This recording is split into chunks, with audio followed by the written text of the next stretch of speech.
Yeah, we don't need a countdown.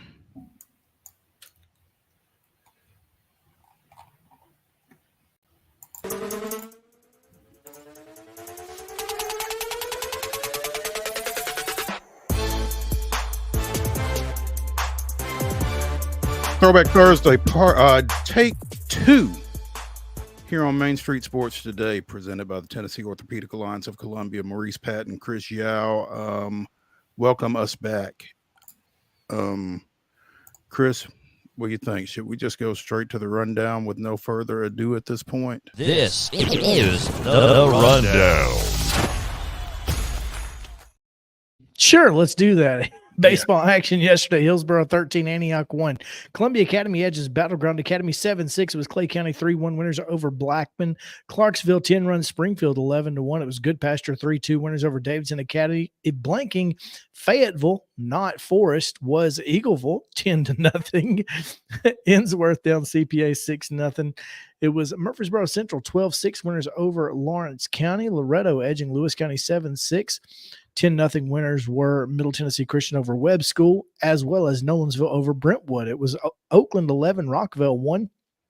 Summit Blanks Page 3-0.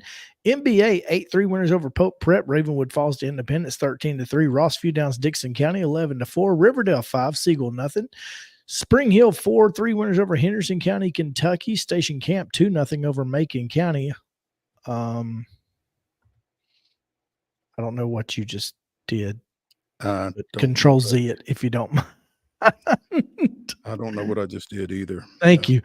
Stewart's Creek 8-11, Smyrna 8, Summertown 8-6 over Wayne County. Giles County falls to Tullahoma 12-3, and Columbia Downs Warren County 13-4. In softball action on Wednesday, Rockvale with a 3-1 win over Blackman. It was Clarksville blanking Kirkwood 15-0.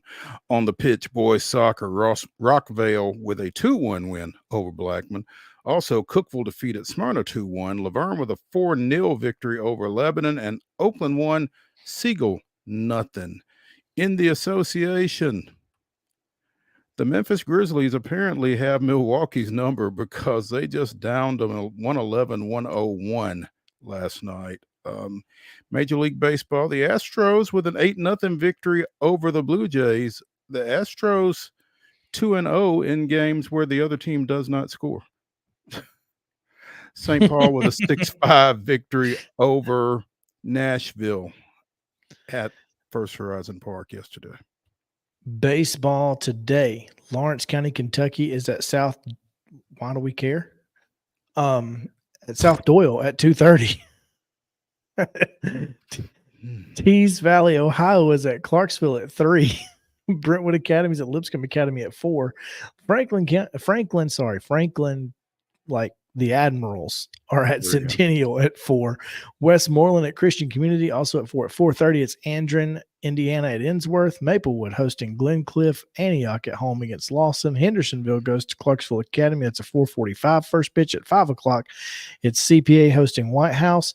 Ezo Harding at Friendship Christian. And again, I think Lawrence County is getting – I think there's a mix-up with the Lawrence counties.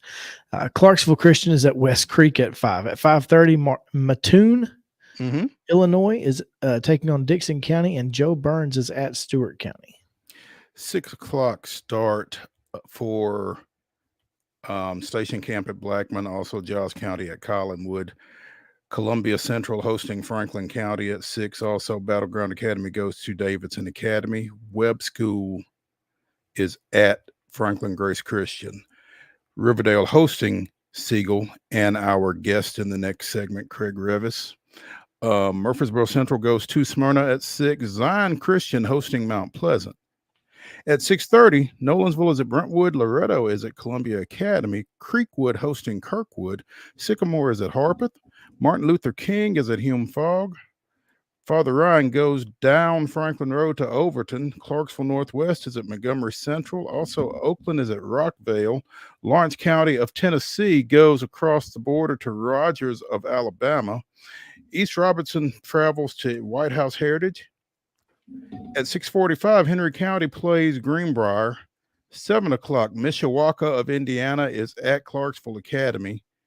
Also at 7, Good Pastures at McGavock. Portland hosting Springfield. At 7:15, Wilson Central is at Laverne.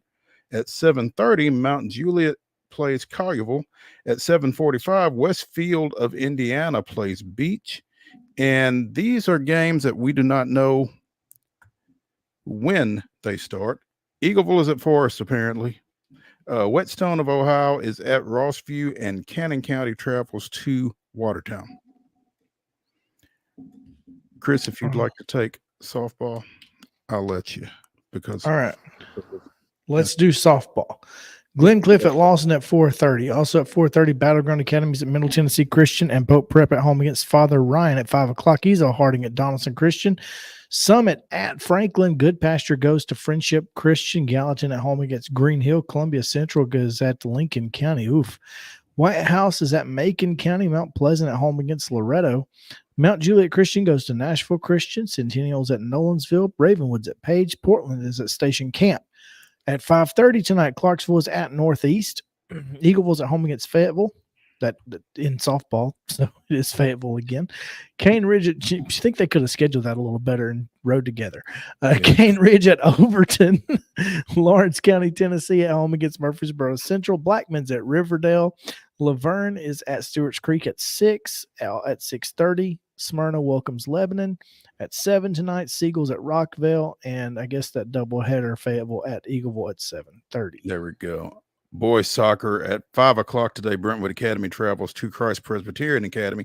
Also at 5, Donaldson Christian is at Ezel Harding. Friendship Christian goes to Mount Juliet Christian. Nashville Christian hosts Clarksville Academy. Knowledge Academies is at Springfield. At 5:30, Loretto travels to Decatur County Riverside. That sounds fun. Lakeway Christian plays Columbia Academy. Murfreesboro Central is at Lakeway Christian and Columbia Academy play at 6. Also at 6, Murfreesboro Central plays at Giles County. Montgomery Central is at East Robertson. Smyrna hosting Gallatin. Middle Tennessee Christian goes to University School of Nashville. At 6:30, Dixon County is at Clarksville Northwest. Kirkwood is at Creekwood.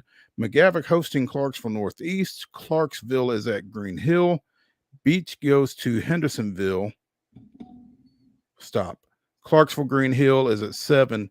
Beach Hendersonville is at 7. Also at 7, Cookville is at Stewart's Creek, and Greenbrier goes to White House Heritage. On the ice, the St. Louis Blues come to Bridgestone Arena for a 7 o'clock puck drop against the Preds. That can be seen on ESPN Plus and on Hulu.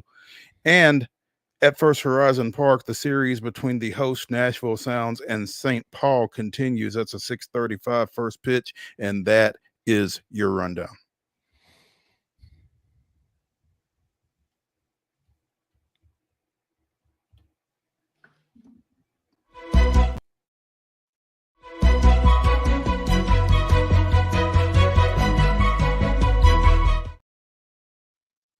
Top story today is brought to you, as always, by Piggly Wiggly and Neely's Mill in Columbia.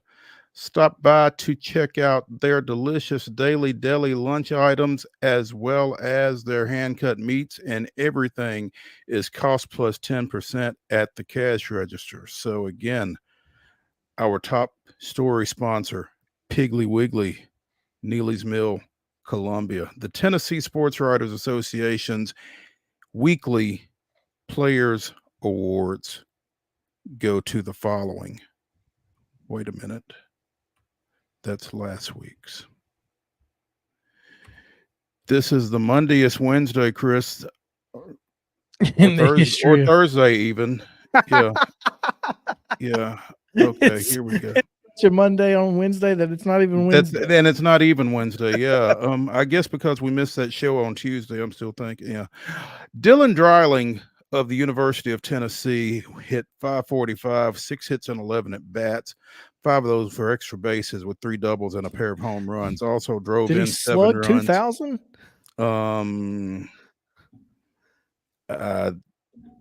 5 extra base hits. I mean, that is a massive slugging percentage. Yeah, I don't have that in front of me, and I don't have the bandwidth to figure it out. The formula, yeah. I know the formula. I just can't deal with it right now. Vanderbilt Junior Bryce Cunningham is the TSWA's pitcher of the week after a career high 12 strikeouts Friday night in their win over Missouri. 1 hit, 7 scoreless innings, picked up his 4th victory of the year. In softball,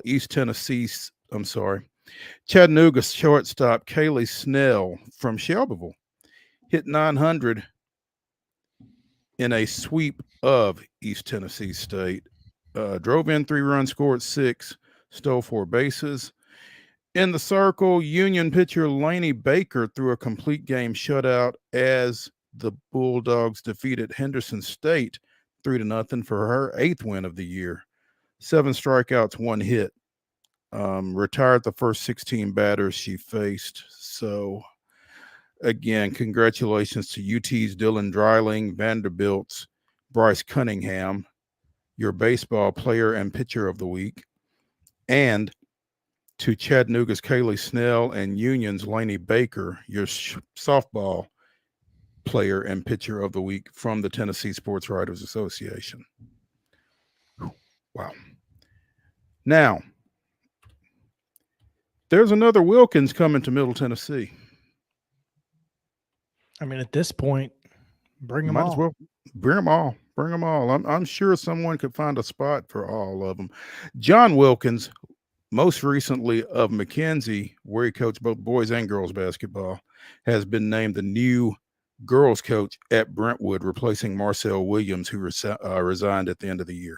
So he joins his brother Mark in Williamson County. Mark Wilkins, the boys basketball coach at Independence, who just delivered the Eagles' first boys basketball state championship a couple of weeks ago in his 3rd season.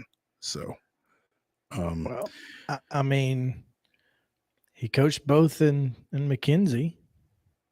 There's 2 openings at Brentwood. No, there is not 2 openings actually. They hired a coach. I'm sorry. Yeah, they elevated Troy Crane as the boys coach almost immediately. So yeah, went from Troy B to Troy C. If Troy D is next, there you go. Yeah. I don't know of any Troy D's off the top, but I mean, if I were one, I would probably try to get that job, get in good with somebody over at Brentwood. Yeah. And also, as long as we're talking about coaching changes, former Rossview, Whites Creek, and Republic football coach Ron Lambert, who was also defensive coordinator at Tennessee State at one time, most recently was on the staff at Davidson Academy, has been named the new football coach at Overton. He replaces Arcente Broom, who replaced Devin Arnold at Antioch a few weeks ago. So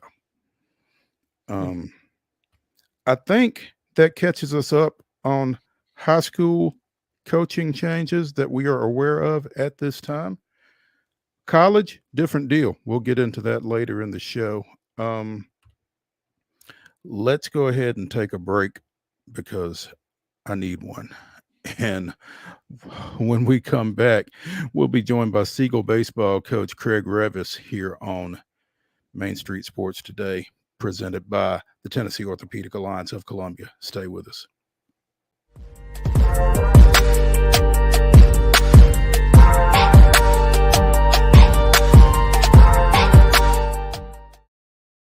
Whether you're an athlete or a weekend warrior, when it comes to your performance, don't settle for anything less than excellence. We're proud to announce that Mid-Tennessee Bone and Joint Clinic is now Tennessee Orthopedic Alliance of Columbia, where we are redefining sports medicine and orthopedics. Tennessee Orthopedic Alliance's team of expert sports medicine physicians understands the unique demands of your body. TOA Columbia specializes in personalized orthopedic care, offering state-of-the-art treatments for everything from sports injuries to joint replacements. Learn more at toacolumbia.com. With Lee Company technology, the best handymen are hands-off. Lee Company techs have been using visual findings and other smart technology tools for years to add transparency and virtually take customers along. You see what we see, whether we're in a crawl space or on a roof. With Lee Company, technology helps us help you, no matter what's happening in the world or at your house.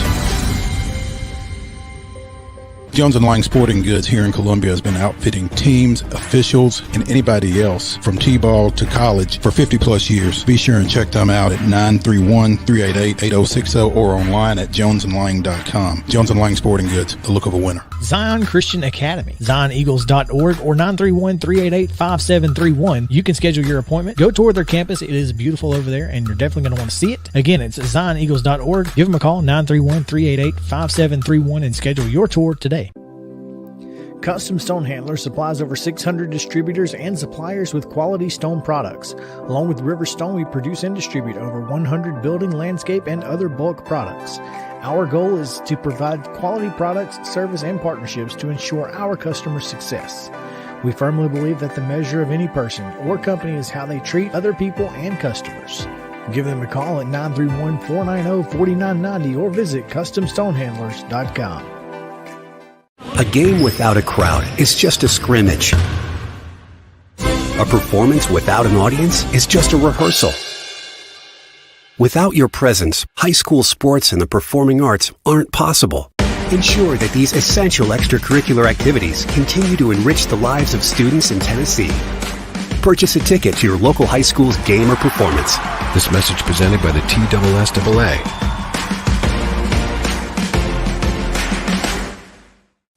Piggly Wiggly, located in Neely's Mill Shopping Center, is Columbia's locally owned and operated Cost Plus 10 grocery store dedicated to serving the community with low prices and smiling faces. Piggly Wiggly offers fresh, hand-cut meats daily as well as daily hot plate lunches from their deli counter. You're certain to see smiling faces and a helping hand when you're here at Piggly Wiggly. Come by and check out our fresh produce, high-quality meats, and more. Down home, down the street, we'll see you at the Pig. We thrive under the lights. A city of performers. Putting on one heck of a show. Headlining night after night. Welcome to Smashville.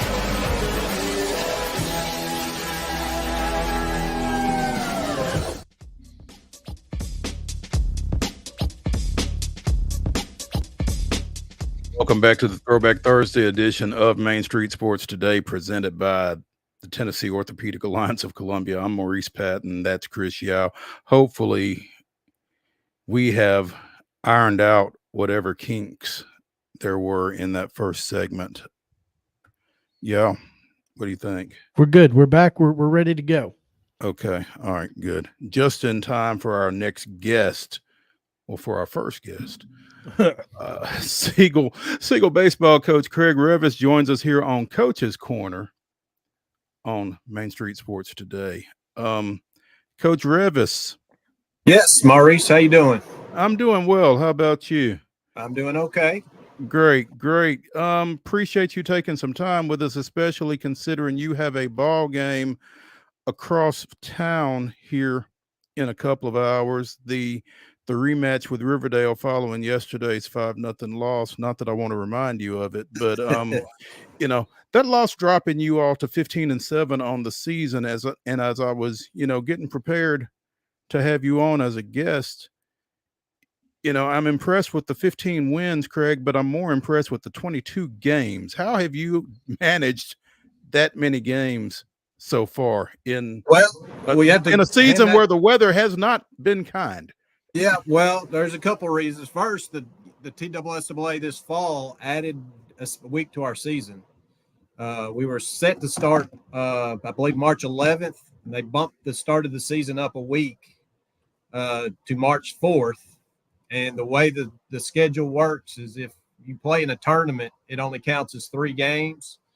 So we had a tournament that first week that we were able to extend to cover 2 weeks. So we actually played 11 games in the Grand Slam tournament that Blackman puts on. And, of course, we have turf down now too, so we were able to avoid some of the weather.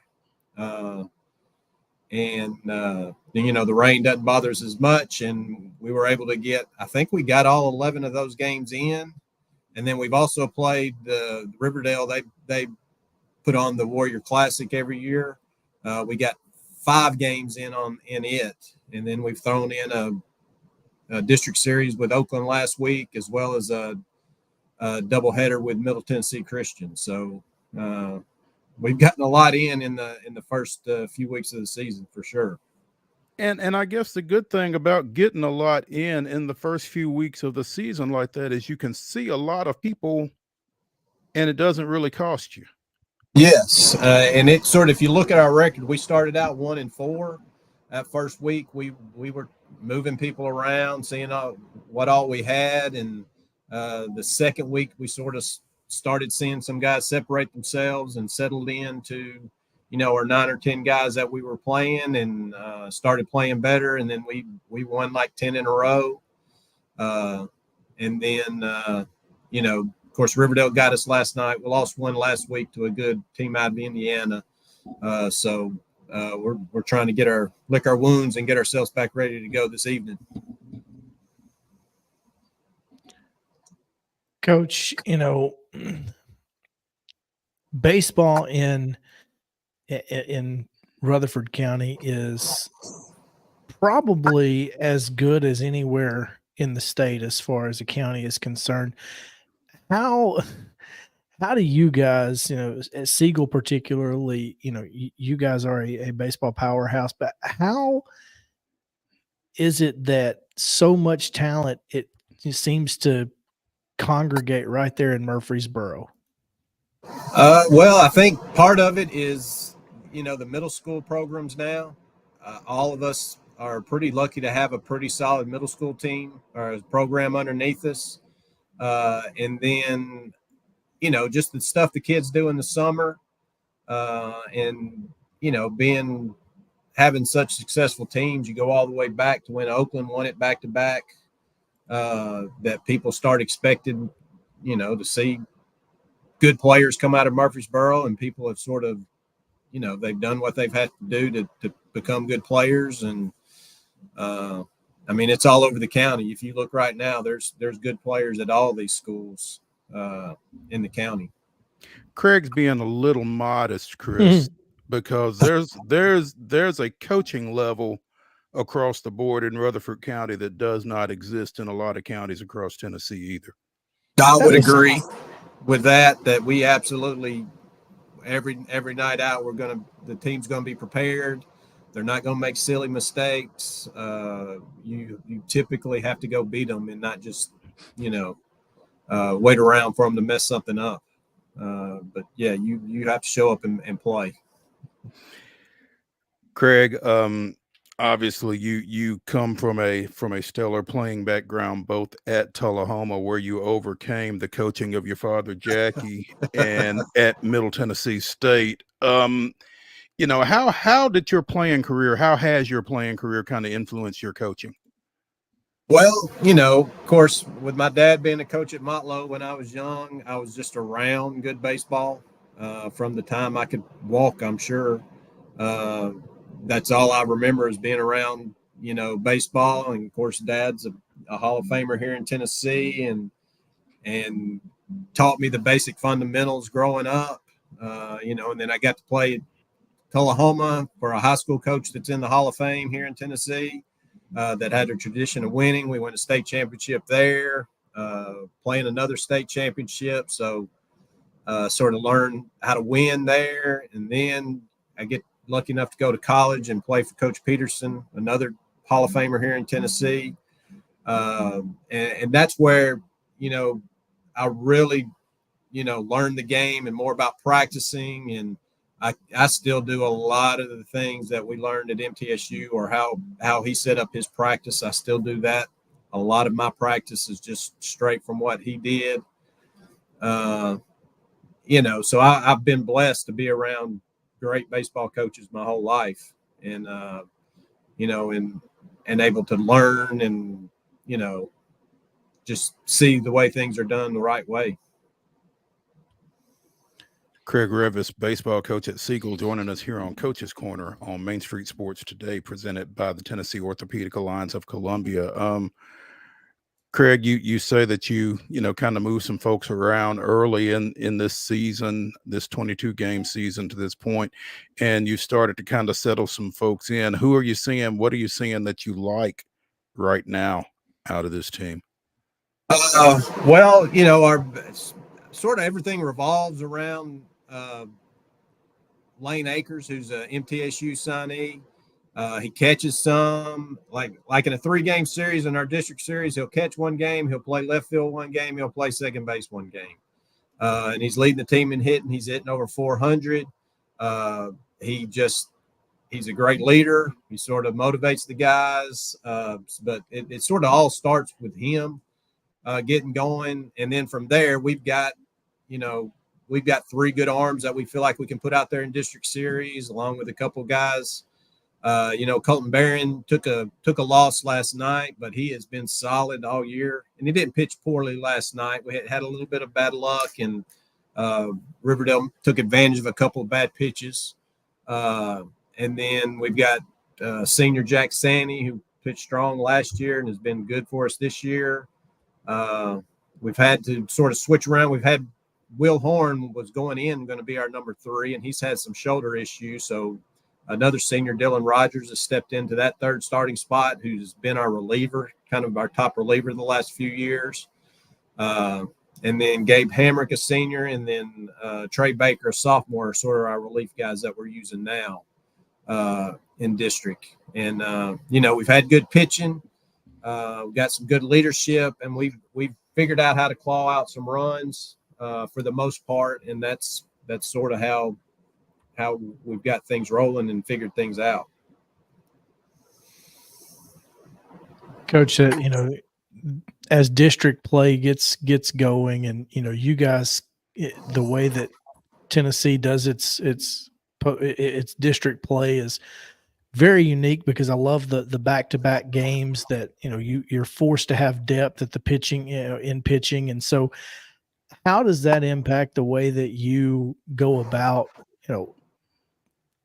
setting up your week? I mean, I know and then you got you've got Independence. Are you playing Independence on Friday? Well, we had to bump them because of the rain out on Tuesday. Okay. So Riverdale. We're just got the 3 with Riverdale this week, which 3 games is a very light week for us. Yeah, but I mean, like, how do you kind of put that, with those tough out of district games as far as your pitching is concerned? Well, typically for us, if you want to have a good record where you're going to get 25 wins or so, you've got to have outside of your 5 guys that you use in the district, you've got to have 2 or 3 decent arms. And where we sort of do, we've got a freshman that we've started 2 or 3 times that has given us a couple wins. We've got another big sophomore, Lawson Lee, who's 6'9", those low 80s, that's come in and given us some innings in non-district.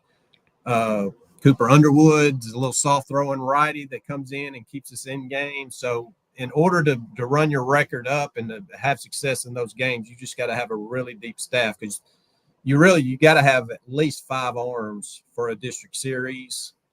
Sometimes that's 6. If you can get somebody to throw a complete game, you're sort of one up on somebody. So, that's really the only way to do it. If you don't have those 4, 5, and 6 starters, then you're going to take some lumps on the weekends.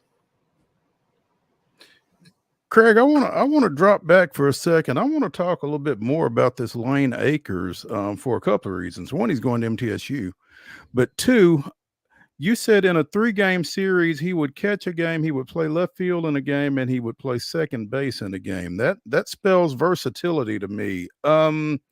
Is that the attraction to him from a recruiting standpoint, or do you think he'll settle in somewhere on the next level, or how does all that work? I don't know what MTSU really has in plan for him, but what is for him, when you can play basically anywhere on the field, that gives MTSU options. They don't have to put him in at one place or look. If you're hitting, that's how it's going to be in college. If you're hitting, they're going to find a way to play in. And he's not pigeonholed to one position. So if he gets to swinging the bat up there the way he's swinging it for us, they'll find somewhere to play. And he plays it at high level. He hadn't really worked at outfield any. We sort of out of necessity had to throw him out there, and then he's one of our top outfielders now.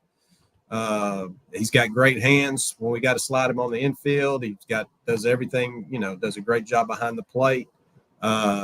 So I places like MTSU need guys like that can play anywhere, and just sort of slip him in, and it's gonna work out well for him when he gets there, I do believe. Yeah, what would you feel like his best position is, or what does he feel like his best position is? I'm not sure. He's as good an outfielder as we've got. I don't know if college level that could be his best position, but he's such a hard worker too that I think he could play any of them in college. If they wanted him to play a game right now today, I would say put him in the outfield, and he could probably play right now. Put him behind the plate in a college game, he's gonna be fine. He's probably still can go a little bit of ways there, but that's only because it's such a hard position, and you get into college and you got guys throwing mid-90s and breaking things off the table and everything else. So, it's going to be interesting to see what they have in plan for him. Great. Siegel baseball coach Craig REAVIS joining us here on Coach's Corner on Main Street Sports today. Craig, we appreciate it. Good luck tonight. You've got Riverdale back at your place tomorrow, I guess. So sure you guys will bounce back. Look forward to following you all and maybe catching back up with you here as the season progresses. Appreciate it, Maurice. All right. Thank y'all for having me. All right.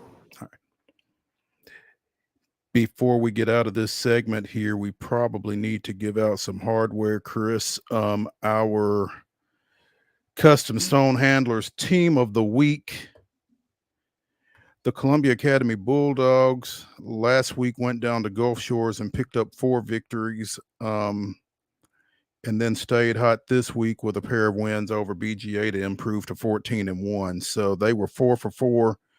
Got rained out another one, I think, down in Gulf Shores. But the Bulldogs are our Custom Stone Handlers In-to-Win Life Team of the Week. And our TOA Columbia Player of the Week is Santa Fe Junior Macon Atkinson, who in his only start on the mound last week struck out 13 over 5 2/3 innings, gave up just 2 hits, also had a pair of hits, stole 2 bases in Santa Fe's eventual 5-2 loss to Zion Christian. So Macon Atkinson is our TOA Columbia Athlete of the Week. Congratulations to him and to the Bulldogs as well. When we come back, a little Braves chatter, a little MLB chatter. The Braves off again today. We'll talk about it when we come back to the Lee Company studios after this.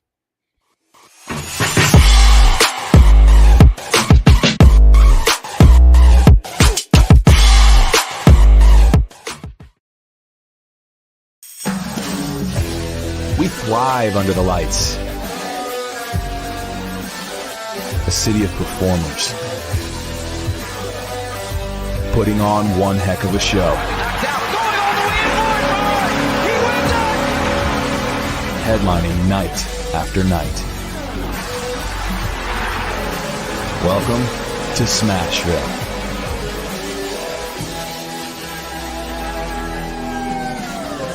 Whether you're an athlete or a weekend warrior, when it comes to your performance, don't settle for anything less than excellence. We're proud to announce that Mid-Tennessee Bone and Joint Clinic is now Tennessee Orthopedic Alliance of Columbia, where we are redefining sports medicine and orthopedics. Tennessee Orthopedic Alliance's team of expert sports medicine physicians understands the unique demands of your body. TOA Columbia specializes in personalized orthopedic care, offering state-of-the-art treatments for everything from sports injuries to joint replacements. Learn more at toacolumbia.com.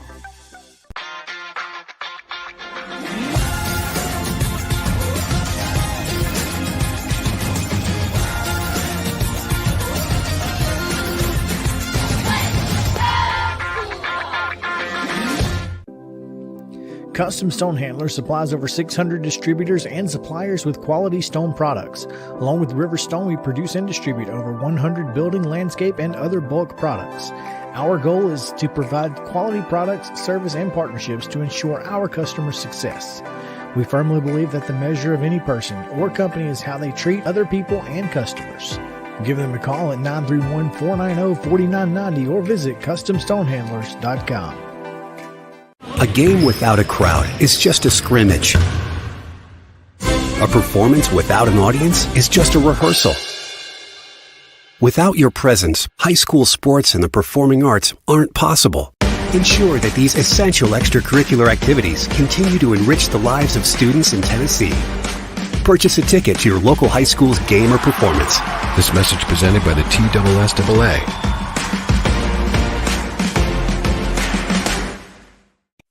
With Lee Company technology, the best handymen are hands-off.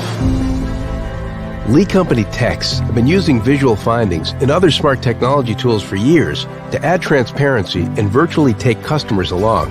You see what we see, whether we're in a crawl space or on a roof. With Lee Company, technology helps us help you, no matter what's happening in the world or at your house. Piggly Wiggly, located in Neely's Mill Shopping Center, is Columbia's locally owned and operated Cost Plus 10 grocery store dedicated to serving the community with low prices and smiling faces. Piggly Wiggly offers fresh, hand-cut meats daily as well as daily hot plate lunches from their deli counter.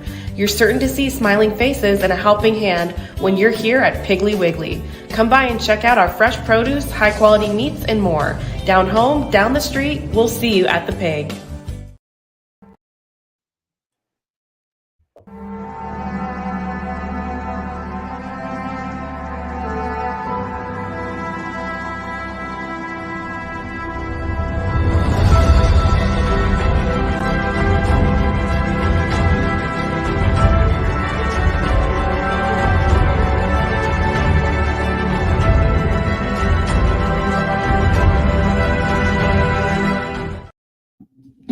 April 4th, 1974, a certain sports talk show host sat in Ms. Vaden's fourth grade classroom and watched as Babe Ruth's record of 714 home runs, winning 7-6, 11-inning loss at Cincinnati.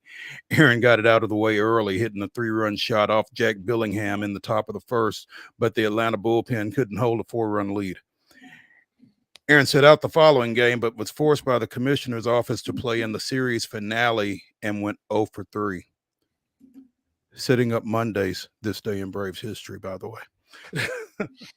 Secondary this day in Braves history, Mo. Mm-hmm. It was today in 1997. The first game at Turner Field was played. That's unfortunate. They should have pushed that back a day. I think that was probably a really great day to have that. I mean, think about that. And Yeah, but it's always going to be secondary. Well, sure, but it is interesting that it certainly is that that they kind of probably I wasn't there, but I'm sure that they somehow honored that. Oh, I'm sure. Yeah, at the grand opening of the TED. So. The TED. Here's what's amazing. That was in 1997. Here we sit 27 years later, and the exact same another stadium. No, I was going to say the exact same amount of time that it was between those two, but I guess there's an extra year. Yeah, it was 23 years between those two. Yes, yeah. It's just amazing that in 27 years you are, I don't know, maybe 27 years is about the lifespan of a stadium. I mean, probably. I just think that everything in the 90s was kind of, and I say this, and this is completely, as I, wear my Jonathan from Property Brothers shirt today. Even like homes built in the 90s, it felt like everything built in the 90s was built to throw away. Hmm. And it was kind of all disposable. And I don't know what for or why or how, Right. but almost everything that we had in the 90s was just disposable. And so, maybe because I mean, think about it. All those Including stadiums stadiums, I well, I guess. mean, all Yeah. the stadiums that were built in the, 20s, 30s, 40s, 50s, they lasted way longer than anything built in the 70s, 80s, and 90s, even the Astrodome, Yeah. So Explain that, with it, all of the advances of modern technology. right. It And doesn't, yet, I mean, it's, Wrigley Field outlasts yeah, Turner Field. Nissan Stadium. Right. I mean, it's nearly, dilapidated at this point, falling down. Apparently, yeah. So, I mean, Depending on who you ask, anyway. Yeah. it's Yeah. just wild. But anyway, that's a sidebar. That is a sidebar. We digress as we tend to from time to time. Got told today during lunch why I couldn't find a UT hat instead of this Alabama hat I'm wearing. You too, huh? I'm glad to hear it happens to somebody else. Yeah, I was like, ma'am, you would not ever catch me with that. Well, that's a longer conversation than I would have had. But I guarantee you, when I take my Braves cap on this cruise in a couple of weeks, Roll Tide. I will get at least one. Roll Tide. Yeah. Oh, so frustrating. You know who else has got to be frustrated? Max Fried. he's pitched less than one inning this year and can't get back to the Can't get ball. on the mound. Can't get on the mound. He's like, can I stop thinking about that one start, please? And you use that term start. I'll tell you what, I hope Max Fried does not catch that home plate umpire in Philly in a dark alley. I will tell you this. If I'm Max, I'm probably okay with not having to have pitched in that weather. Because there's some videos out there, some of fans, Braves fans who were in Chicago, videoing Acuna, and he's on deck, and he's like, "I can't play in this." So I'm from Venezuela, dog. What are you doing? Any thoughts? Any team north of maybe Tennessee had of signing Ronald Acuna Jr.? You can say that today. Done. And it probably doesn't bode well for the Mets and Luis Angel. Yeah. Acuna either. So First chance he gets, he's going to be out of there, you would think. But yeah, Fried was online to start tomorrow's opener because Strider was supposed to pitch the series finale in Chicago yesterday. The series finale wasn't played. Strider gets bumped back to Friday. Fried, who didn't get to pitch the season opener, doesn't get to pitch the home opener either. He's got to wait till Saturday. Poor Max. And that's unfortunate. It is unfortunate. That's tough in what could be Max's final year as a Brave. Will likely be Max's final year as a Brave. Yeah. I want to mention two things. One, the Nashville Sounds series with visiting St. Paul was evened at a game apiece with the Saints' 6-5 win last night at First Horizon Park. That series will continue through Sunday. And tomorrow we will pick up our weekly Nashville Sounds segment on Fridays. We will visit with Isaac Collins of the Sounds. So be sure and check in, particularly for our second segment around 2:20 or so tomorrow for that. But I wanted to clear the decks for and Sunday's first pitch, of course. Oh, is that you? That's me. Is that you, Sunday? What time is it? On Sunday. 2, I guess it's a 2:05. So get there a little earlier. Be sure and get there early to see if Chris's first pitch. We'll see what Chris's first pitch does there. We'll leave it at that. It's better than last year.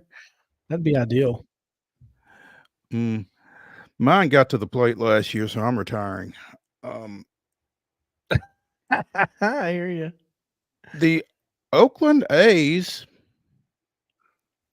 through Ish. October. It was Oakland-ish obviously a A's. question of where they were going to be between Oakland and Las Vegas in 2028. Apparently, that question has been answered. Sutter Health Park, as Yao is modeling there, As can be seen behind me. Sutter Health Park in Sacramento, California, will host the Athletics from 2025 to 2027, and in anticipation of their move to Las Vegas. So the park opened in 2000, seats around 14,000, and apparently the River Cats, the primary tenant for Sutter Health Park, will continue to play there as well as the AAA affiliate of the San Francisco Giants. So Sutter Health Park is going to get the Greer Stadium treatment from back in the early 90s when you had both the Sounds and the Express in here. Yeah. And basically you had ball every night in Nashville. Just go to the park. Somebody will be there. The ballpark will host 156 games, 81 major league games, 75 minor league games between late March and early October. That staff is going to the grounds crew is going to hate people. They're going to hate people. They're going to hate life. Leave those folks alone, or mess with them at your own risk. Matt George of ABC 10 in Sacramento, KXTV, reports John Fisher's press conference today, saying he called Sutter Health Park, quote, the most intimate park in Major League Baseball. He can't wait to watch MLB's top stars like Aaron Judge hit home runs here. Well, we already expressing knew a lot of confidence in his pitching staff, I guess. Well, we already knew that he wasn't, going to be wanting to watch his players hit home runs, because Esteury Ruiz, who started the season with a .429 batting average and 1.232 OPS, was sent to AAA because, if you keep him around, you might win a game. So let's not do that. They sent down a guy hitting .429 with a 1.2 OPS. I'm telling you, they were scared they were going to win a game. Got to be really glad Tony Kemp got out of there. It's funny because, I guess it was Wes Rucker had tweeted that the commissioner needed to step in and stop this and this, that, and the other. Listen, there are fewer than 6,000 people coming to the 63,000 seat stadium in Oakland. There's no way they're going to tell them to not play at a smaller venue. Yeah. I mean, 6,000 looks a lot better in 14,000 seats than it does in. Well, there's only 10,000 seats. There's 4,000 general admission in the berm out here. Oh, well, that's never going to be an issue. Never. So, I mean, this is it's just wild, man. This is going to be a mell of a hess. What's crazy to me is the city of Oakland offered an olive branch to Fisher and the Athletics ownership. They offered them a 5-year extension on the lease at the Oakland Coliseum, which would keep them from having to move. Seems simple enough to me, but apparently this guy is going to take every opportunity to antagonize his now former fan base. Say, no, we're out. And apparently they are just going to be the A's. The A's do not intend to change their name to reflect their Sacramento residency. Instead, they'll be known by simply their nickname, according to Evan Drellich of The Athletic. Well, that's probably makes sense. I mean, they won't be Sacramento, but they're not going to be Oakland either. Just going to be the Athletics. Just the Athletics. That's it. I kind of don't hate that. I mean, it's unique for sure. This whole situation is unique. That's probably the best way to describe Can it. it be the California Athletics? I wonder if the Angels still have California copyright on that. Yeah. I mean, that would make the most sense if they were going or to, the NorCal Athletics, maybe. yeah, I mean, Bay Area Athletics. Well, I don't know if Sacramento qualifies Sacramento's not for running that. the Bay anymore. Yeah. Yeah. No, that's not going to work out. Yeah, I mean, this is wild, and I still don't think it's over. So we need to take a break because we need to get to Throwback Thursday, which is which is our Wednesday segment from last week with Nashville Sounds manager Rick Sweet. So come back on the other side of this break to Main Street Sports Today, presented by TOA of Columbia.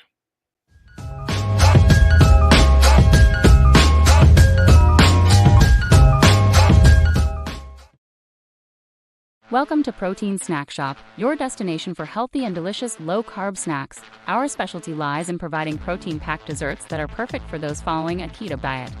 Our products are made with high-quality ingredients, ensuring that you can satisfy your cravings without compromising your health goals. From a variety of flavors and options to choose from, you can enjoy guilt-free snacking while staying on track with your fitness journey. Don't miss out on our limited time offer. Discover Protein Snack Shop today. Whether you're an athlete or a weekend warrior, when it comes to your performance, don't settle for anything less than excellence. We're proud to announce that Mid-Tennessee Bone and Joint Clinic is now Tennessee Orthopedic Alliance of Columbia, where we are redefining sports medicine and orthopedics. Tennessee Orthopedic Alliance's team of expert sports medicine physicians understands the unique demands of your body. TOA Columbia specializes in personalized orthopedic care, offering state-of-the-art treatments for everything from sports injuries to joint replacements. Learn more at toacolumbia.com. With Lee Company technology, the best handymen are hands-off. Lee Company techs have been using visual findings and other smart technology tools for years to add transparency and virtually take customers along. You see what we see, whether we're in a crawl space or on a roof. With Lee Company, technology helps us help you, no matter what's happening in the world or at your house.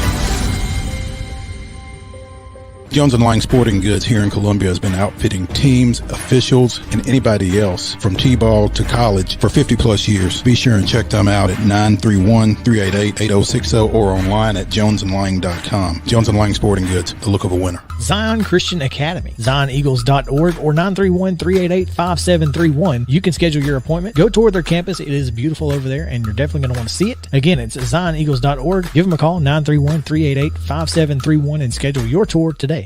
Piggly Wiggly, located in Neely's Mill Shopping Center, is Columbia's locally owned and operated Cost Plus 10 grocery store dedicated to serving the community with low prices and smiling faces.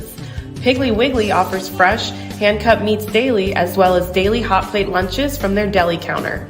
You're certain to see smiling faces and a helping hand when you're here at Piggly Wiggly. Come by and check out our fresh produce, high-quality meats, and more. Down home, down the street, we'll see you at the Pig. We thrive under the lights. A city of performers. Putting on one heck of a show. Headlining night after night. Welcome to Smashville.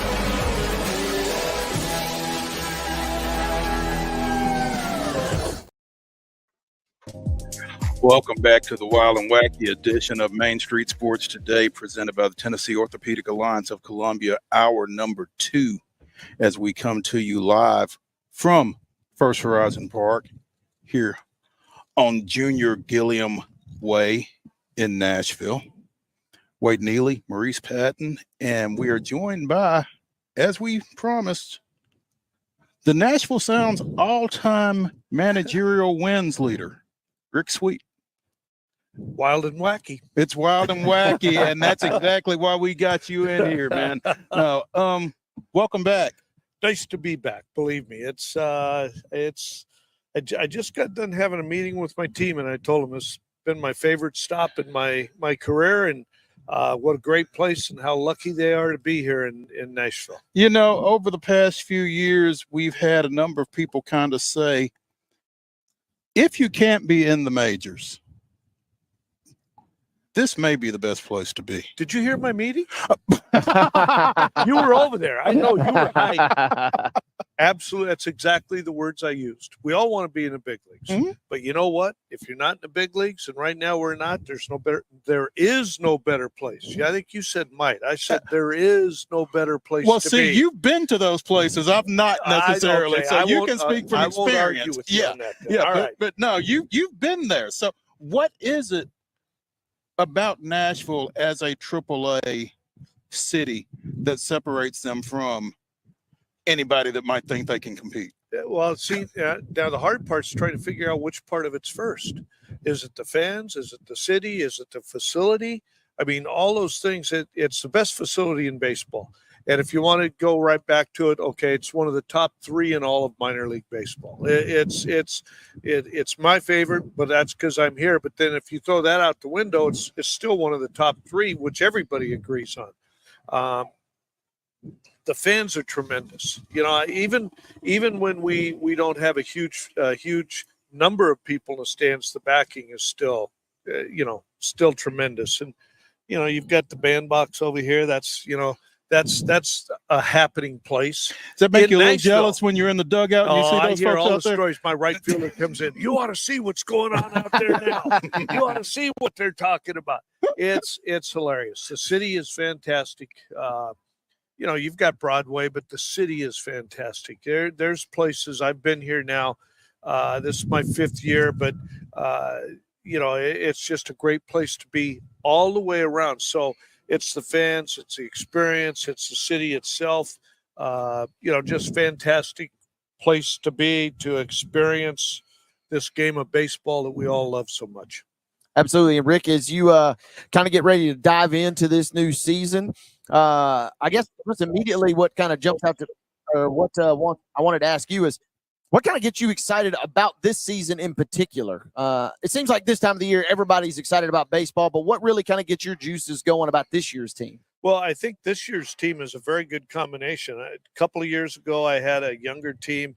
Last year, I had a little older team. This is a great mixture of some youth and some veterans. I think for us as an organization, we're ranked one of the top minor leagues in all of baseball.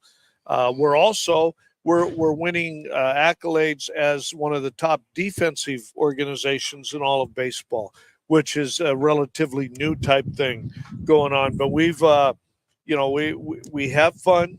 We've got, it starts at the top. It starts, we lose our big league manager, and the guy that steps in obviously was his bench coach and number one confidant, but he steps in, and we just had a great spring training. We're coming out of a great spring training, and I think for them it'll carry over. I know for us it definitely will carry over. And you guys, you kind of have that wild enthusiasm to start the year. I guess I'm curious for you, having been in the bigs, obviously, for a great stretch, and then also obviously having such success here in Nashville. How do you balance that juggling act between developing the players to move on to the next level while also still trying to keep them here and win as many games as you can? Well, I believe, and I've always believed, it's not always been that way. You develop winners. Winning is an attitude. You don't just go out and say, okay, well, we're going to win tonight. That's not how this game works, and it doesn't work that way in the big leagues. You develop winners. You start the first day of spring training. You start preparing, and that's what I do. I start preparing guys I'm pretty sure I'm going to have, and preparing them for what it's going to be, how great Nashville is. The weather's going to be great. Broadway's a great place, although I haven't been there in 3 years. I firmly believe you develop winners, and that's how you don't separate the two. You put the two together. It's a marriage, and development is the first word, But if you're just developing and you're not winning, you're not getting it done. You're not doing what they need to do. They need to learn how to be successful, how to win. You've mentioned Nashville a couple of times, obviously with the fan support and then just the city in general. I guess I'm curious. It's got to be a real tough sell when you got a guy on the phone letting him know that he's got to come play for the Sounds and be in Nashville, right? I'm sure that's just a devastating news for the guys that are, especially the ones coming up. Yes and no, but it's made a lot easier because if you got to be in AAA, this is the place to be. Secondly, we as an organization do a great job of moving people up and down. Now, some people, oh, Dad, you're losing your best player all the time. Yes, I am. But I'm losing my best player, and then the other guy's, okay, I want to take that spot. I want to be the best player. And so I motivate him that way. The guy coming down, get him down here and say, hey, we got a plan. We got a plan for how to get you back to the big leagues. And we encourage that. So we keep the focus on the big leagues, but while we're focusing on that, we're winning here too. Nashville Sounds manager Rick Sweet joining us here on Main Street Sports Today, presented by TOA Columbia. Rick, obviously, you think you know who you've got. You mentioned you just had a meeting with your team. The Milwaukee Brewers have not announced their opening day roster yet. They will do so, I guess, sometime tomorrow. Not sure who they open against. Should know, don't know. I guess your opening day roster will be determined to some degree, correct, by who they keep before you guys go to Toledo to open the season on Friday. But that said, who are some guys that you are excited over possibly having?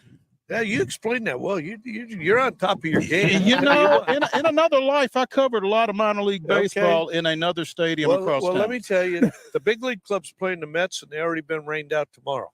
So in New York, yeah. So there's rain in the Northeast because the Braves and Phillies have been rained out in Philadelphia as well. Yep. So they're rained out already. That being said, they have to have their roster done today. I believe the rain won't change that. Okay.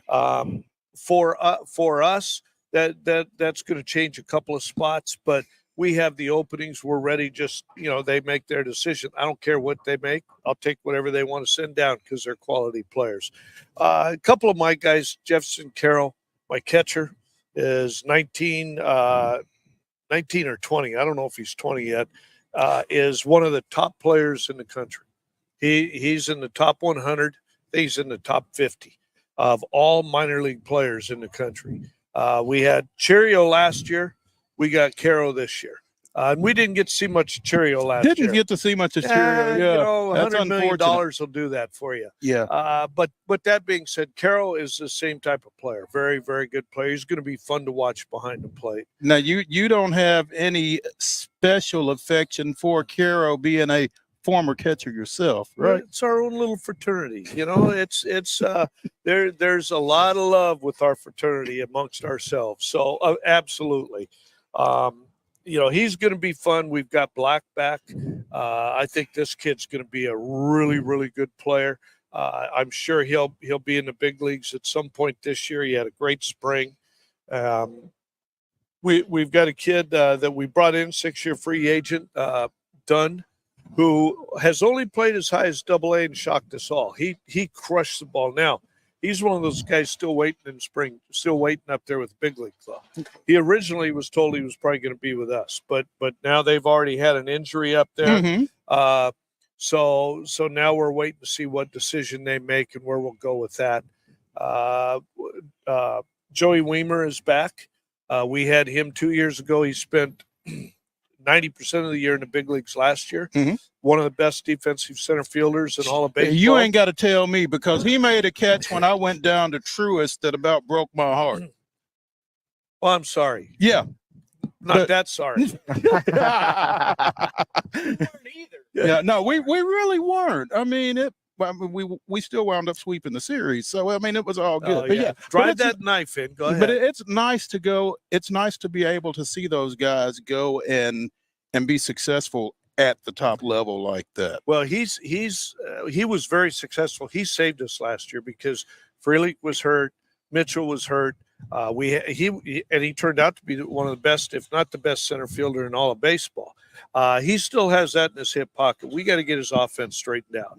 And Al LaBeouf, my hitting guy here, had a great relationship with him. We'll get that figured out. In fact, he's texting me as we speak. Buffy is. Where are you? So, but back to Weimer, he's going to be fun to watch, and I think offensively, his talent offensively is as good as his defense. He's a 40-40 guy potentially at the big league level. That's how good a player he is. Talk to me for a second, Rick. I was reading some Brewer stuff as we got ready to have you on. Sal Frelick is seeing some time at third base. Yes, he is. Yes, he is. We really, our third base spot in the big leagues is that one spot that's really open. And being a left-handed hitter, and with our outfield, with the people, the number of people we have in the outfield, When everybody's healthy. Thank you, sir. Yeah. He has the ability. He has played the infield before. We put him there, and he looked fine. He'll probably get some time at third base this year, and we'll see how he does. Where do you expect Tyler Black to play more, first, third? Yes. 50-50. And that's a great question. I think, although with our new first baseman in the big leagues, he can flat out hit, maybe a little more to third base. Mm-hmm. But that being said, you still want to have that versatility. We started teaching him first base last year. We don't want to take that away. Mm-hmm. You mentioned versatility, and with the universal DH, there's not a whole lot of difference between the National League game and the American League game anymore, with interleague and everything else. Is that versatility any more important for a National League player per se? It's just as important for everybody now, but you don't see that many bona fide only DHs.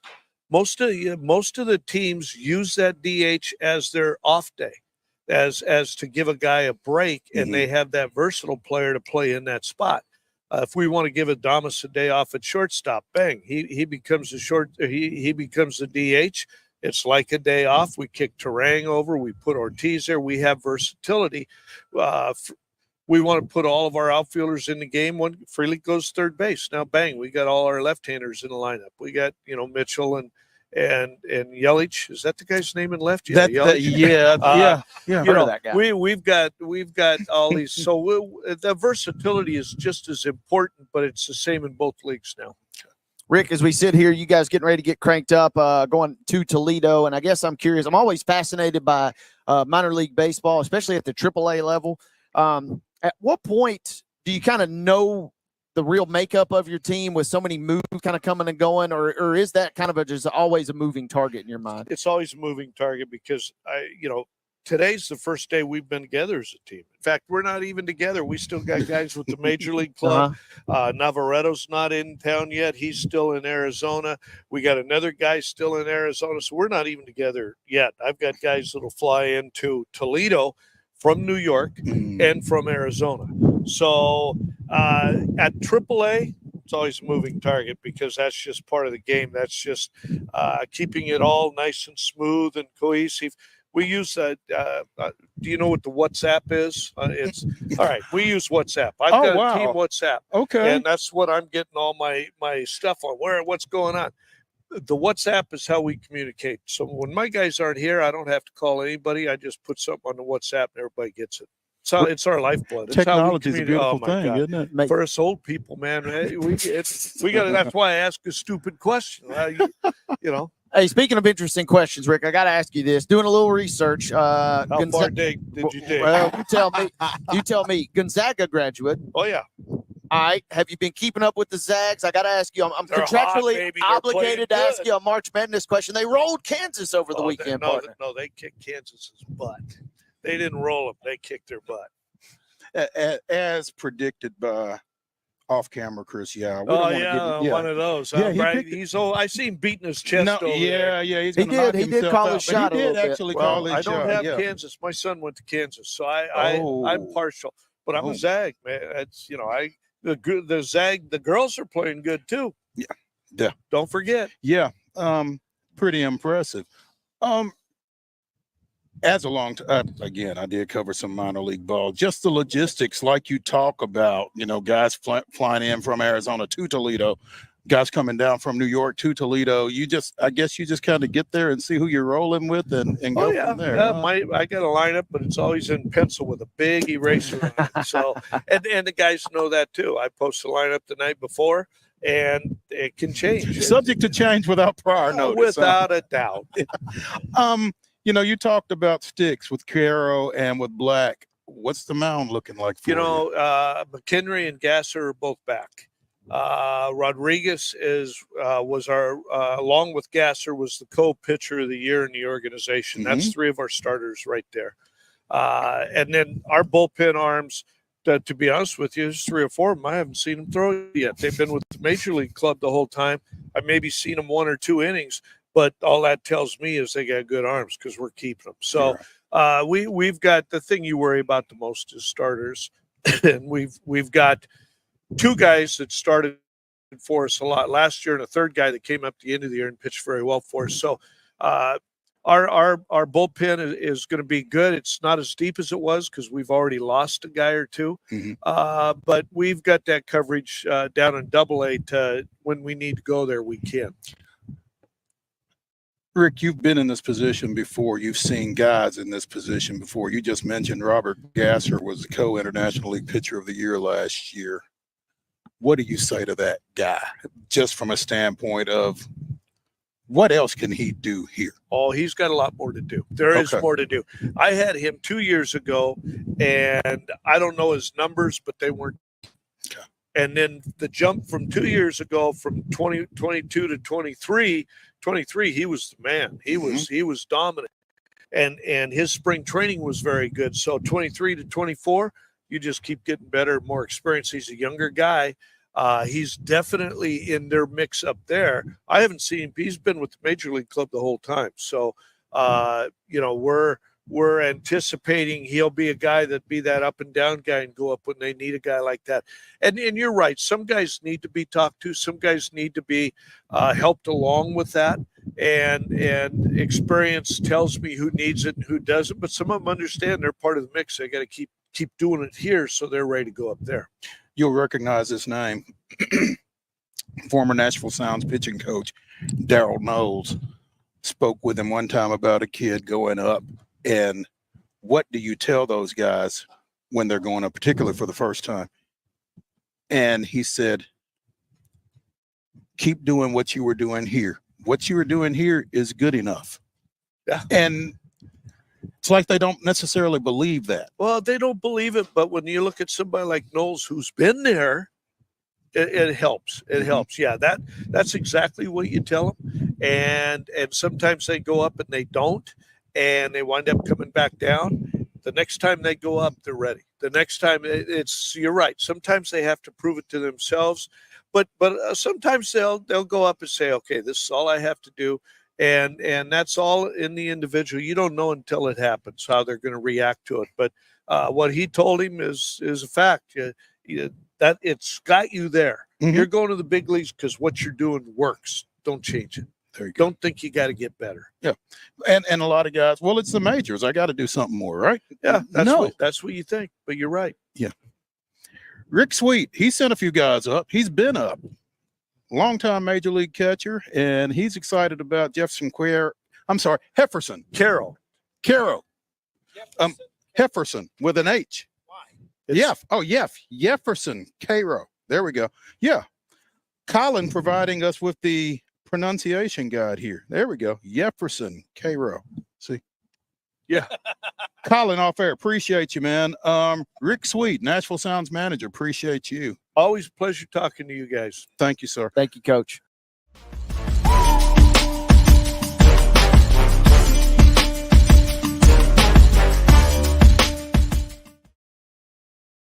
Whether you're an athlete or a weekend warrior, when it comes to your performance, don't settle for anything less than excellence.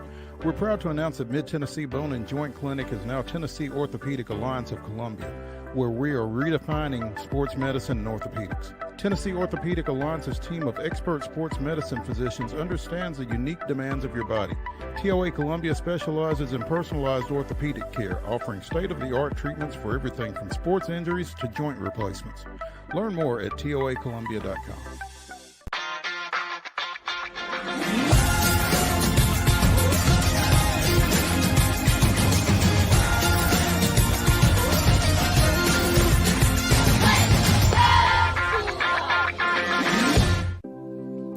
Custom Stone Handler supplies over 600 distributors and suppliers with quality stone products. Along with River Stone, we produce and distribute over 100 building, landscape, and other bulk products.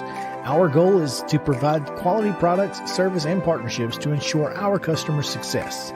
We firmly believe that the measure of any person or company is how they treat other people and customers. Give them a call at 931-490-4990 or visit CustomStonehandlers.com. With Lee Company technology, the best handymen are hands-off. Lee Company techs have been using visual findings and other smart technology tools for years to add transparency and virtually take customers along. You see what we see, whether we're in a crawl space or on a roof. With Lee Company, technology helps us help you, no matter what's happening in the world or at your house.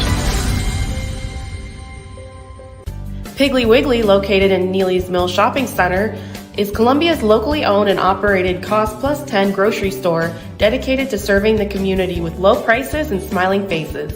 Piggly Wiggly offers fresh, hand-cut meats daily as well as daily hot plate lunches from their deli counter. You're certain to see smiling faces and a helping hand when you're here at Piggly Wiggly. Come by and check out our fresh produce, high-quality meats, and more. Down home, down the street, we'll see you at the Pig. Welcome to Protein Snack Shop, your destination for healthy and delicious low-carb snacks. Our specialty lies in providing protein-packed desserts that are perfect for those following a keto diet. Our products are made with high-quality ingredients, ensuring that you can satisfy your cravings without compromising your health goals. From a variety of flavors and options to choose from, you can enjoy guilt-free snacking while staying on track with your fitness journey. Don't miss out on our limited time offer. Discover Protein Snack Shop today.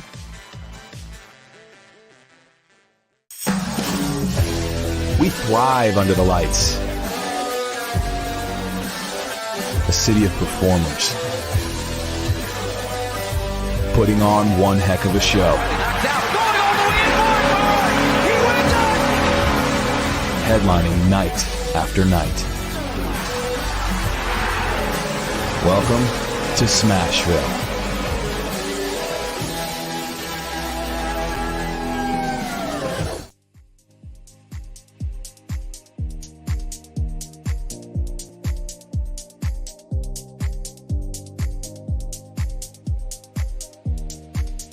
Throwback Thursday continues here on Main Street Sports Today, presented by the Tennessee Orthopedic Alliance of Columbia, as we come to you from the Lee Company studios of Sutter Health Field and my house. Maurice Patton, Chris Yao, really enjoyed that Rick Sweet segment. He's always so good when we get a chance to sit down with him for a little bit, so that's always fun. But we now bring you Go Vols 24/7 writer Maria Cornelius. Maria, are you joining us by audio only? No, the video should be on. Let me. Okay. It says stop mic cam. No, it said I entered with video. Stop cam. That's, oh well. It's no big deal. Maria, you're joining us by audio only, but we appreciate you taking some time. I have it saying start cam and it's on, so who knows? You know, given the day that we've had to this point, we're this is to have you on at all. So, yeah, Maria, Monday. I'm trust me, I'm sure it's not you.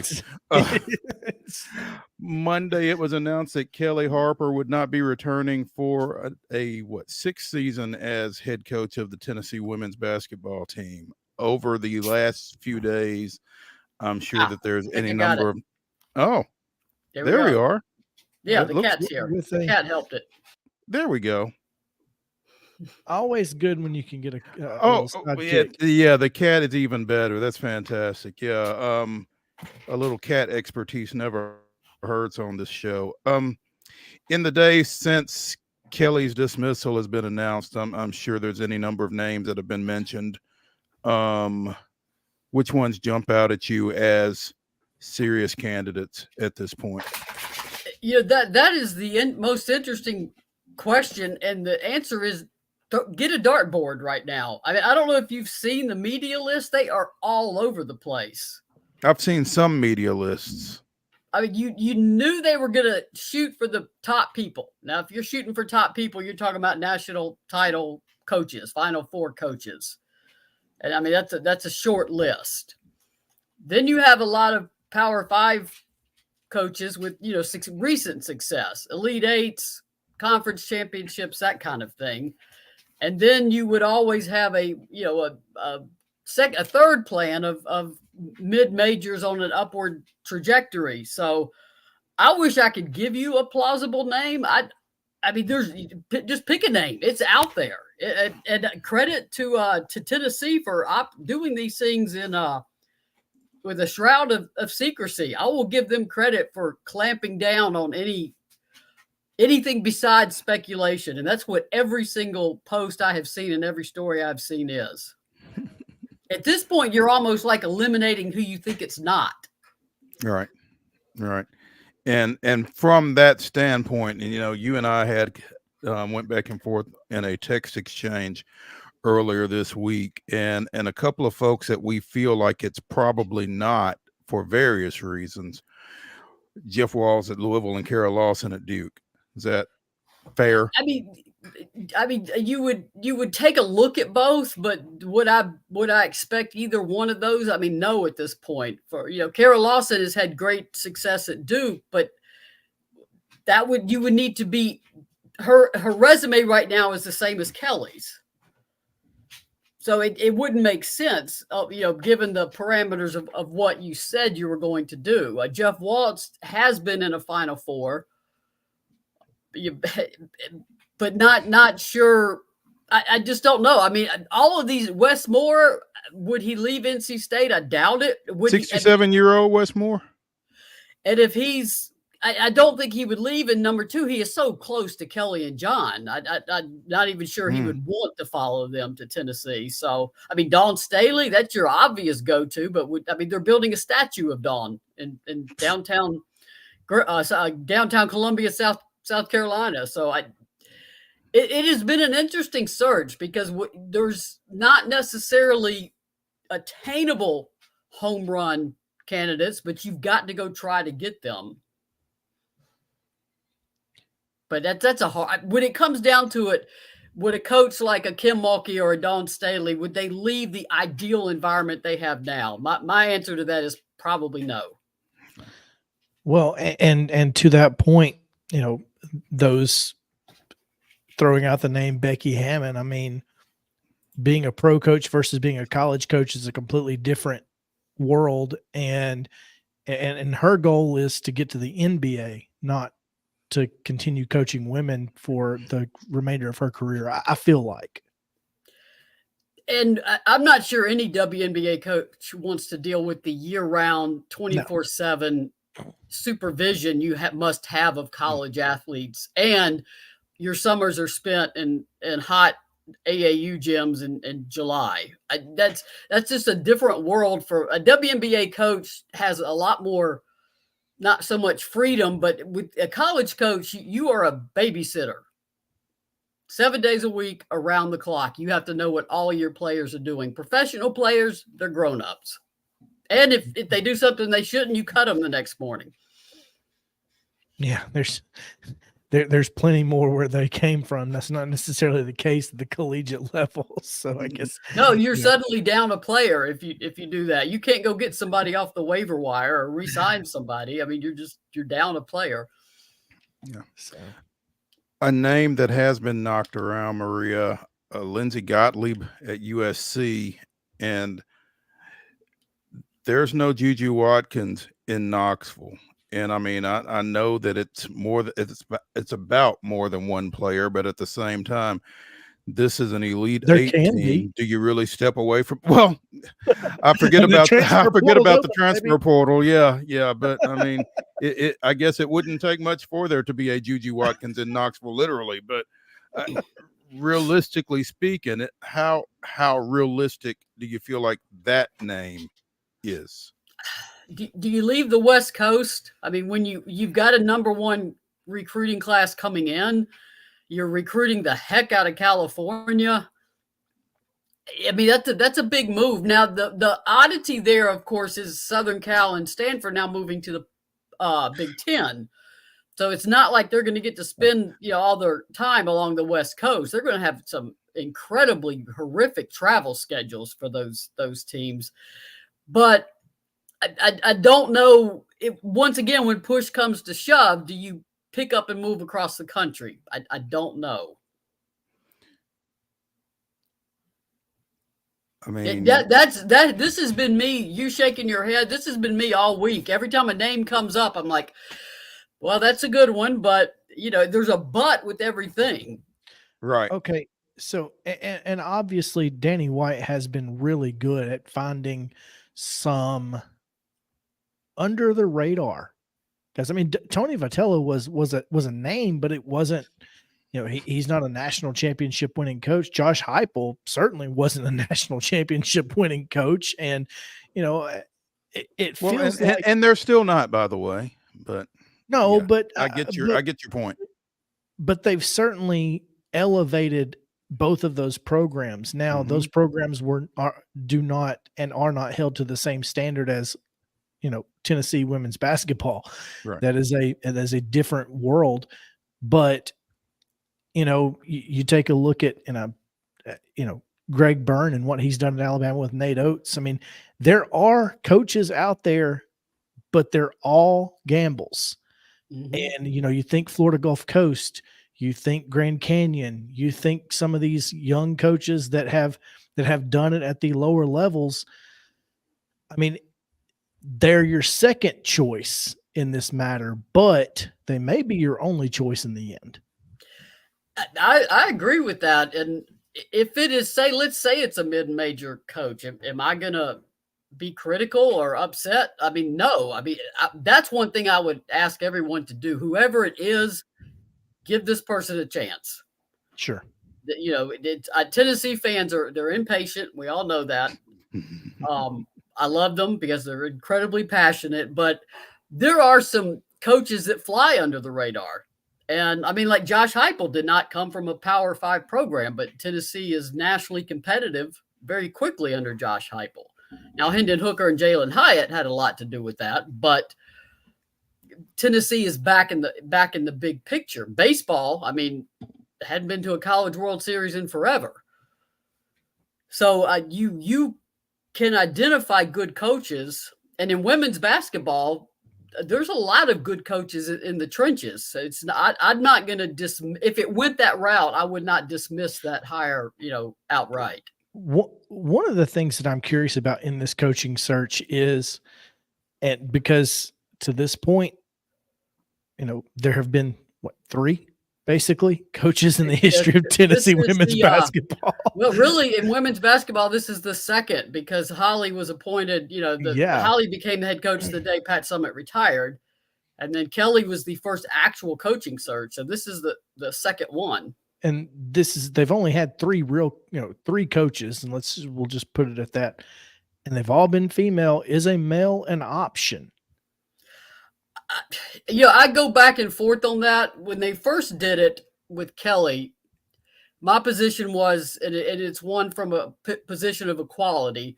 I've had people say, why would you, rule out one gender for a head coach? I said, because when men's head coaching jobs come open, women are pretty much ruled out in college basketball. Absolutely. So women are already, and now you're saying, well, we have to consider men and women for this sport. I've always said, keep Tennessee a female-led coach until women are actually considered actual candidates for men's position, because Pat's whole legacy was to elevate and empower women. I realize I mean, I realize there could be cases where you would deviate from that. So I'm not going to, but would I prefer at a program coached by the legacy and the legacy of Pat Summitt be female? Absolutely. And that's primarily because none of the women we're talking about are seriously considered on the men's side. If, like, say Rick Barnes retired in 2 years, would a female coach even be given a phone call beyond the perfunctory, we check the box? No. But so, I mean, I'm not going to be up in arms if it's a male coach. I'm not going to say this is wrong.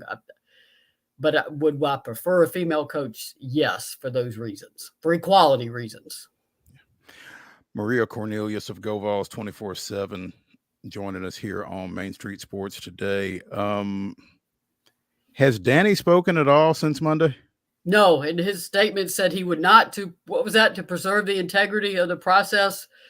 No, it's a cone of silence at UT, and that is hard to do in this day and age. I remember when Muffet McGraw retired, and I think there was 16 minutes between her retirement and the announcement of Neil Ivey. That's a hard feat to pull off because there's multiple people who know that's happening, and they all have to stay quiet. So Tennessee has managed to do that. I mean, Neil Ivey's another one you consider, but she's coaching at her alma mater. There's so many good ones to consider, but would they leave? And I keep coming back to the answer of probably not. And that makes it tough, especially when you feel like even with everything that Tennessee has been through recently, just like you felt about the football program, you still feel like the Tennessee women's basketball coaching position is one of the top jobs in the country, period. End of discussion. I mean, because the resources are there, and they're going to out-resource everybody. I mean, Tennessee as an athletic department has beaten everybody in the country at NIL. They've just been on the forefront of it. So if they can somehow put that into the women's game, I think this is a program that could, you could potentially lure someone from one of those places because of that. NIL has been a struggle with the women's basketball, but it is definitely on the upswing. I mean, they seem to have figured it out for 2025, and they're credibly would have probably had a very top ranked draft. I mean, a very top ranked recruiting class in 25, but that's just another what if. There is momentum in that direction. I think the next coach will have the funds needed to better compete in NIL, and that has already been put in place. It had finally gotten to a point. I mean, Tennessee was losing recruits left and right to not having sufficient NIL money in the class of 23 in particular, and 24. Hurry up and wait. I was not aware of the issues there. I would have thought that Tennessee would have been on the forefront, especially on the women's basketball side. But there's a lot of old school boosters who think that that tuition, scholarships, and books, that's enough. And I think now they've seen, oh, wait a minute, we're losing. I mean, they lost 3 major recruits in 23 to NIL, including Madison Booker, the Big 12 SEC Player of the Year as a freshman. She visited Tennessee 5 times. And a month and a half out before signing period had flipped to Texas. That hurts. Ouch. That hurts. Maria Cornelius of GoVols247.com joining us here on Main Street Sports today. Maria, we appreciate it. And I don't know how many more updates we look forward to from you, because hopefully something will be popping pretty soon. But we do look forward to catching back up with you. Yeah, I appreciate it. I mean, there's a lot of chatter that it could happen Friday. If it happens Friday, it's obviously not a current Final Four coach. Or like tomorrow, Friday? Yeah. I mean, there's some chatter that it could be done this week. I think the latest it has to be Monday or Tuesday. I mean, Tennessee's behind. The portal's open. You can't there's nobody to contact those players or host visits. The first major recruiting showcase is April 19th. You got to get a staff in place, certified, and on the road in 2 weeks.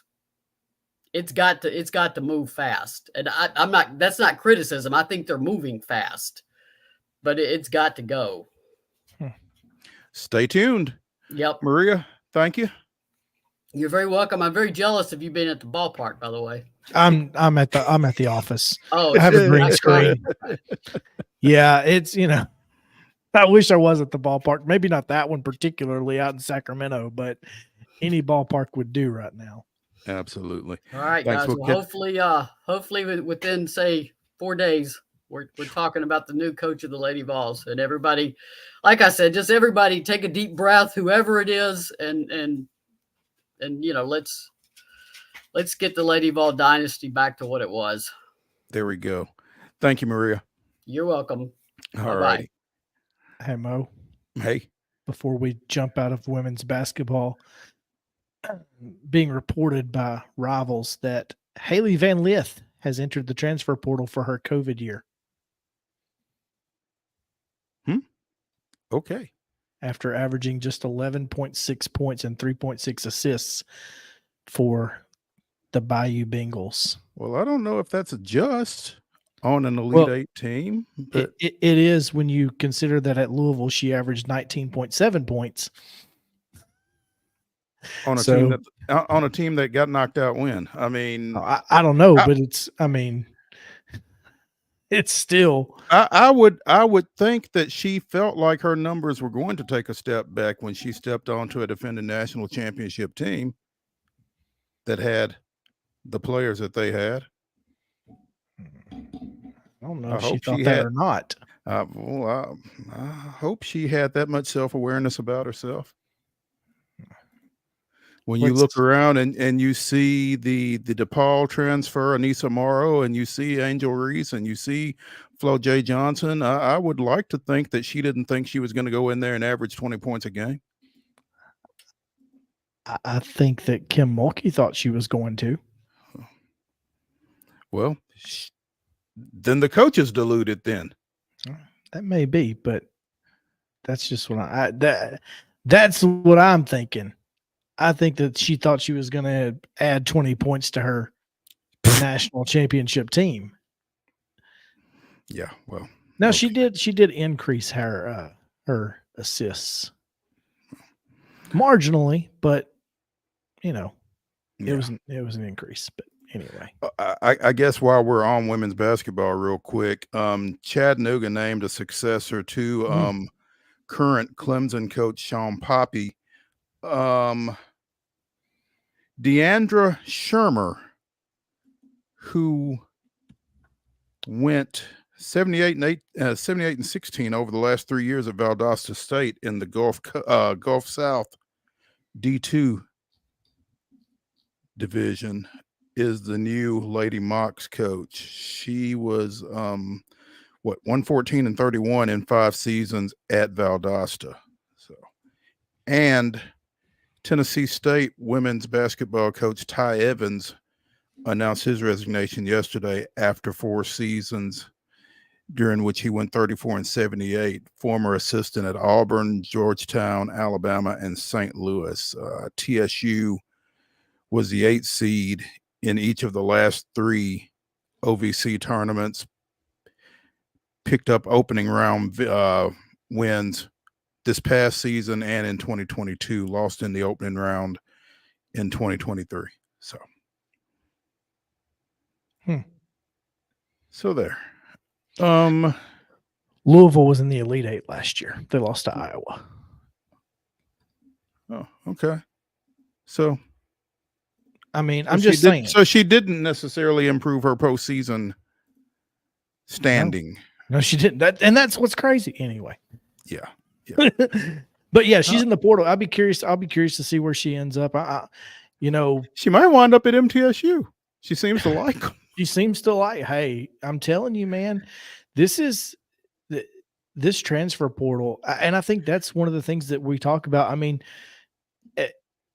USC's coach is not off the table. I mean, I know she's got a number one. And neither is Juju, huh? And neither is Juju. I mean, nobody is, because it doesn't matter.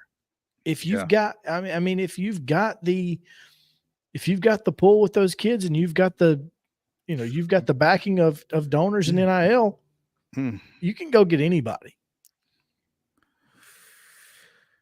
going to be an interesting few days, I guess, in light of what Maria just said along those lines of the timing of the whole thing. So let's just stay right here and let's do it.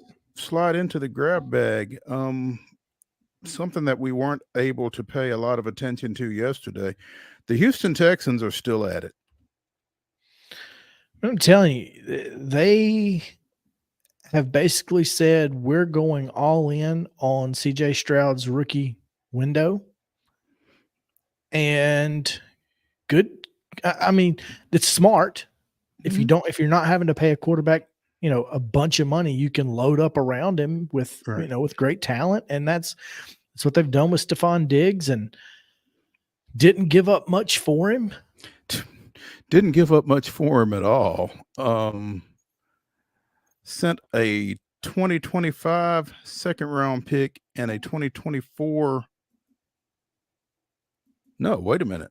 No, they got a 2024. They got a 2024. Yeah, they got a pick. And they got 2 picks and Diggs. For 1 pick, I think. And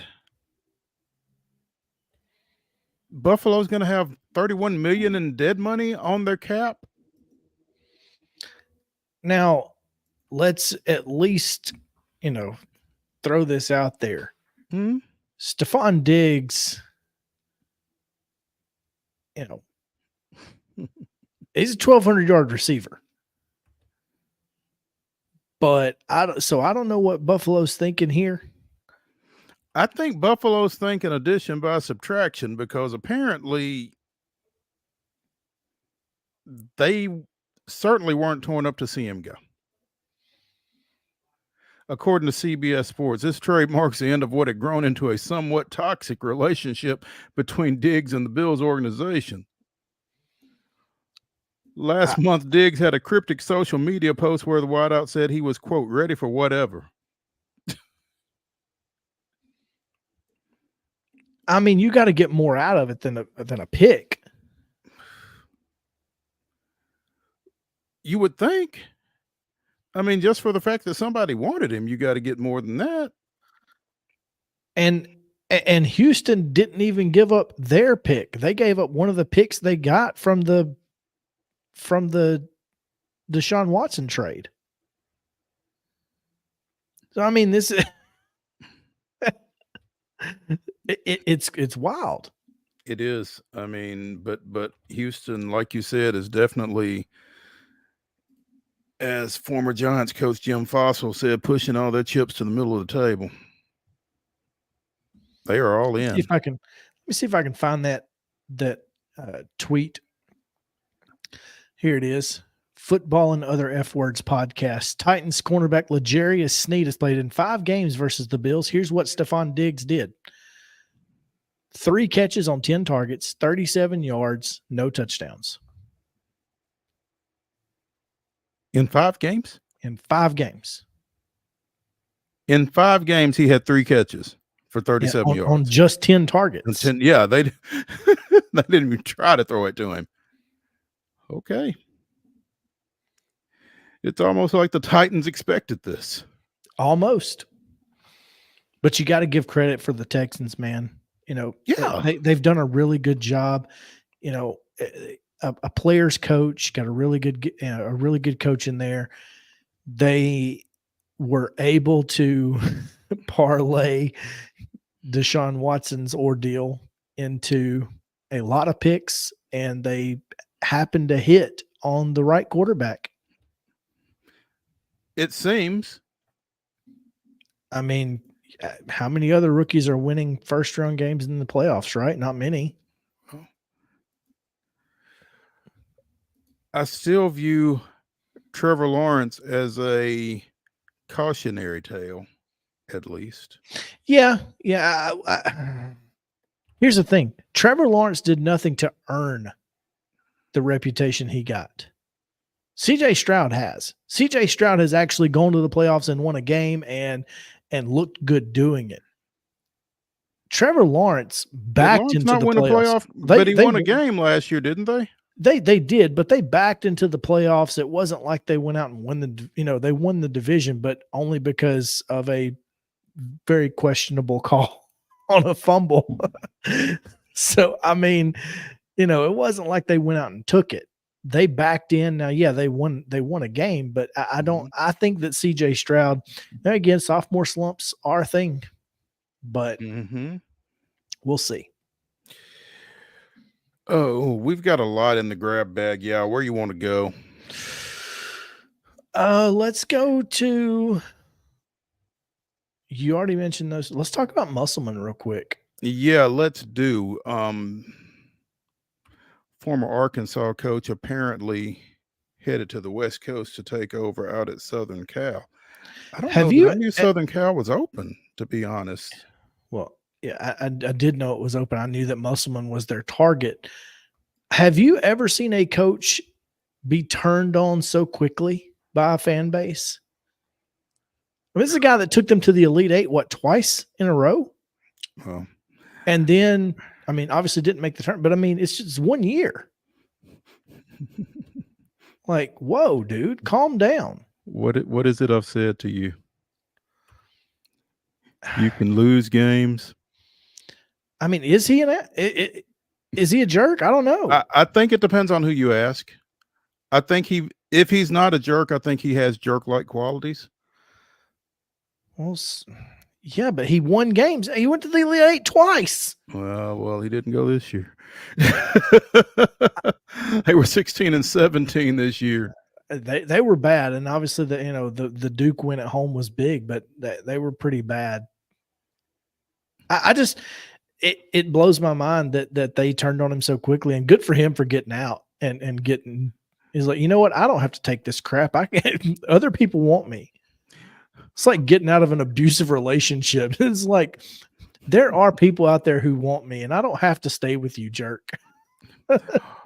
According to the Reno Gazette-Journal, Musselman was formerly at Nevada. Well, Musselman was at Nevada, I guess. Yeah. So, Arkansas AD Hunter Yurachek on Monday posted a video to X, formerly Twitter, implying that Musselman would be sticking around for the 24-25 season. Neither Musselman nor any member of his staff reposted that video, increasing speculation that the head coach was looking elsewhere. Yeah. It's like, he's not going anywhere. You sure about that? That's what they think. Yeah. Now, you might want to ask him about that. Yeah. Now, that being said, who does Arkansas need to hire? This is the same thing that everybody, by the way, is talking about. Our friends at Southeastern 14 are talking about it right now. I mean, everybody's talking about it. And you know the name. Everybody's saying. I guarantee you. I mean, even CL Brown said it about the Louisville job a couple of weeks ago. Just go win some ball games. I mean, and how you win them. And again, we've had this conversation about this guy. What he did to get in trouble may not even be illegal anymore. So maybe it's time to bring Will Wade back from the hinterlands of Lake Charles, Louisiana. What if it's Chris Beard?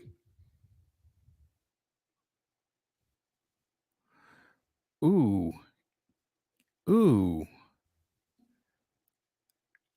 Would you go if you're Chris Beard? I say yes. I think Arkansas is all in. I think Arkansas is a better job than Ole Miss, but I feel like if you're Chris Beard and you take that job, you better be there for a while. Right? I mean, you can't leave after 1 year, can you? What, at Ole Miss, he can leave. Yeah, he can go to Arkansas for sure. And that then that would be tough. Here's another name, and I'm just going to throw this out there. We don't have a whole lot of time, but Jerome Tang.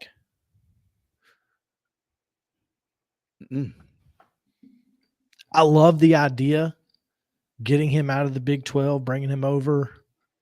I know the Big 12 is a basketball league, whatever, but they can pay him. They can make him, and the SEC is a better basketball league than the Big 12 right now, in my opinion. And he doesn't have to play second fiddle to anybody in the state. No. No. That's Anyway. interesting. Just thoughts. Yeah. Well, those are interesting thoughts. Good job. See ya. You gotta get.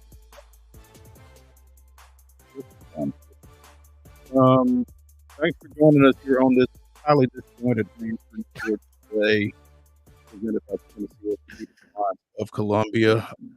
We will be back. Well, I'll be back tomorrow along with Wade Neely in the Lee Company studios in Columbia, and hopefully Friday will be better. We'll talk to y'all at 2:00.